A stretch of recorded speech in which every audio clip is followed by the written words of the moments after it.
Hello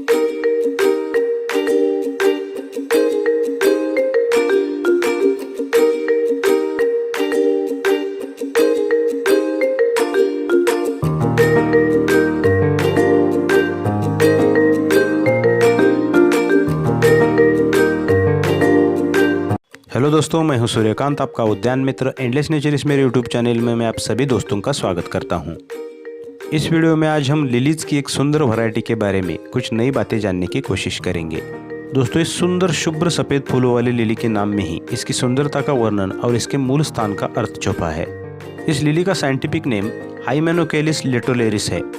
हाइमेनोकेलिस इस शब्द का ग्रीक भाषा में अर्थ होता है झिल्लीदार सुंदरता या फिर झिल्लीदार पर्दे जैसे कि यह फूल झिल्लीदार सौंदर्य से भरे पूरे होते हैं। और लेटोलेरिस का अर्थ है समुद्र किनारे पर या फिर बीच पर उगने वाला। जैसे कि यह लिलीज के पौधे मध्य और दक्षिण अमेरिका के ट्रॉपिकल एरियाज में समुद्र तटीय क्षेत्रों में प्राकृतिक रूप में बढ़ते पाए जाते हैं, जिसमें ज़्यादातर मेक्सिको, ब्राज़ील, पेरू का तटीय क्षेत्र शामिल होता है। इन फूलों की भौतिक बनावट स्पाइडर शेप में होने के कारण और समुद्र तटीय क्षेत्र में बीच में प्राकृतिक रूप में उगने के कारण इन पौधों को या इन फूलों को कॉमनली स्पाइडर लिली कहा जाता है। प्रादेशिक वितरण प्रणाली अनुसार अन्य सामान्य नामों में इसे Sudarshan lily, Kiranam lily, Peruvian daffodil ऐसे नामों से भी जानते हैं। अमरलेसी परिवार में लगभग इनकी 60 से भी ज़्यादा प्रजातियां पाई जाती है। दोस्तों, सजावट और लैंडस्केपिंग पर्पज़ में यह स्पाइडर लिली दुनिया भर के बागानों में और बाग प्रेमियों में एक पॉपुलर हाउस प्लांट है। यह एक बल्बस कैटेगरी का पौधा है। स्पाइडर लिली की पत्तियां स्ट्रैप जैसी एकदम गर्द हरी और नैरो टाइप में तलवार जैसे शेप में होती है। पत्तियों में समान 2 भागों में विभाजित करने वाली मुख्य शिरा पत्ती के बीच में स्पष्ट रूप से दिखाई देती है।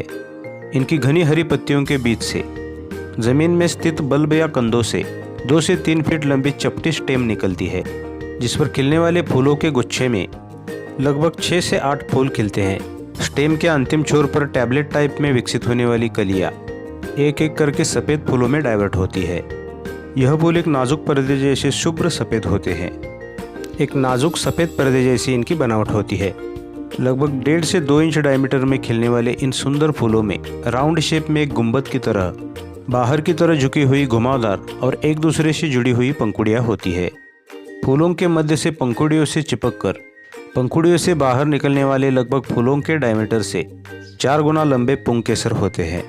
इन फूलों की सफ़ेद गोल पंखुड़ियाँ और उनसे निकलने वाले यह लंबे पुंकेसर हूबहू मकड़ी और उसके पैरों जैसे दिखते हैं, और इसीलिए सभी जगह कॉमनली इसे मकड़ी का फूल या फिर स्पाइडर लिली कहा जाता है।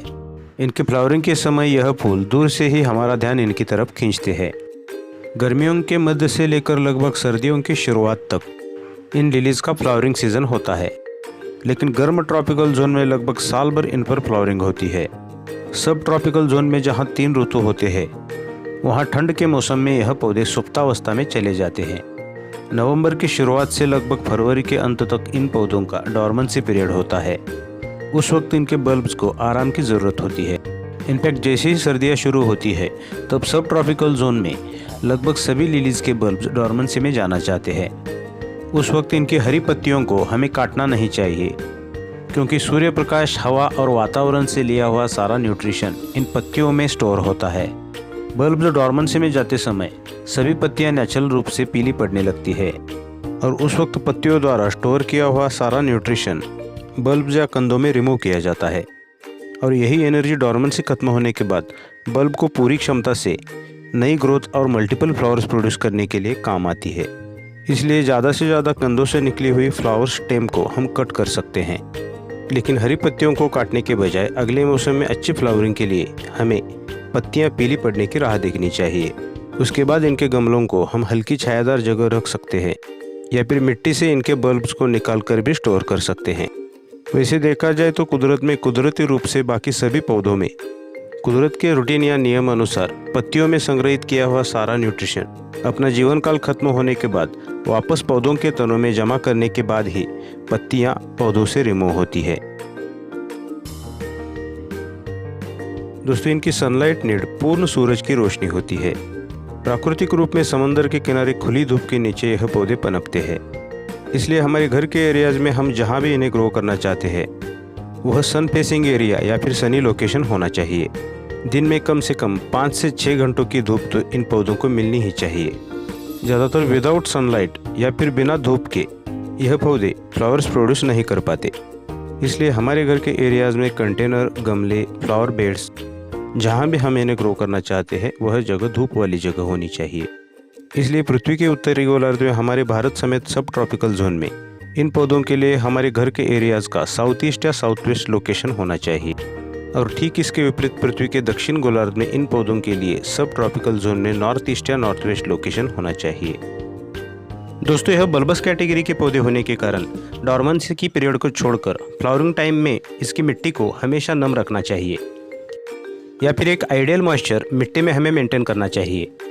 इन बल्बस कैटेगरी के पौधों को कभी भी ओवरहेड वाटरिंग ना करें, क्योंकि ओवरहेड वाटरिंग या जल भराव स्थिति से इनके बल्ब सड़ने लगते हैं। रेनी सीजन और डॉर्मेंसी पीरियड को छोड़कर गर्मियों के दिनों में उस तुलना में इनकी पानी की ज़रूरत बढ़ जाती है। इसलिए उन दिनों में पानी का तनाव इन पौधों को महसूस ना हो, यह बात हमें ध्यान में रखनी चाहिए। पॉट्स या कंटेनरों के पौधों को टॉप सॉइल सूखने के बाद पानी देना है। दोस्तों, मूल रूप से यह पौधे समुद्र के तटीय इलाकों में बढ़ते पाए जाते हैं। वहाँ की मिट्टी में अधिकतर रेत की मात्रा सबसे ज़्यादा होती है। इसलिए पॉटिंग मिक्स सॉइल बनाते समय उसमें भरपूर मात्रा में ऑर्गेनिक फर्टिलाइज़र मिलाने के साथ साथ 3 भागों में 1 भाग बालू या रेत का होना चाहिए, जिससे मिट्टी वेल ड्रेन्ड बन जाती है।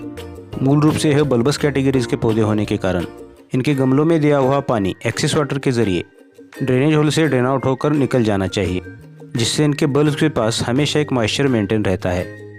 मेन ग्रोइंग सीजन में इन पौधों को एनपीके बेस मेंटेन करने के साथ फॉस्फोरस युक्त लिक्विड फर्टिलाइज़र देने से इन पौधों की अच्छी हेल्थ के साथ इन पर काफ़ी अच्छी फ्लावरिंग रहती है।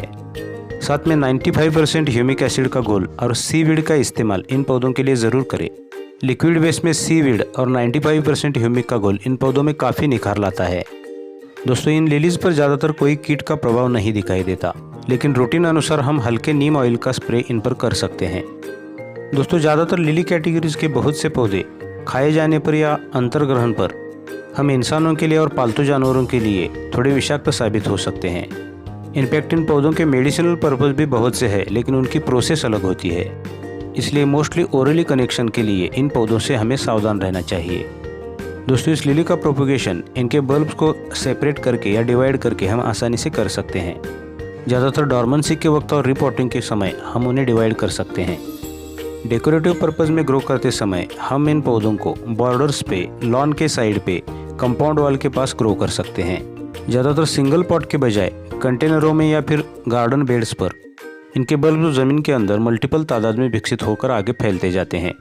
दूर से ही यह स्पाइडर लिली के पौधे अपने मनमोहक रूप से अपनी तरफ हमारा ध्यान खींचते हैं और साथ में एक स्पेक्टेकुलर लैंडस्केपिंग का मज़ा भी देते हैं। दोस्तों, वीडियो अच्छी लगी तो वीडियो को लाइक, शेयर और सब्सक्राइब जरूर कर दीजिए और पास के बेल आइकन को भी प्रेस कर दीजिए, जिससे आगे आने वाली वीडियोस की नई नोटिफिकेशंस आपको समय पर मिलती रहेंगी। अच्छा, तो दोस्तों, अगली वीडियो में फिर मिलेंगे एक नया पौधा और उससे जुड़ी जानकारी के साथ। टिल देन, गुड बाय, ओम साई।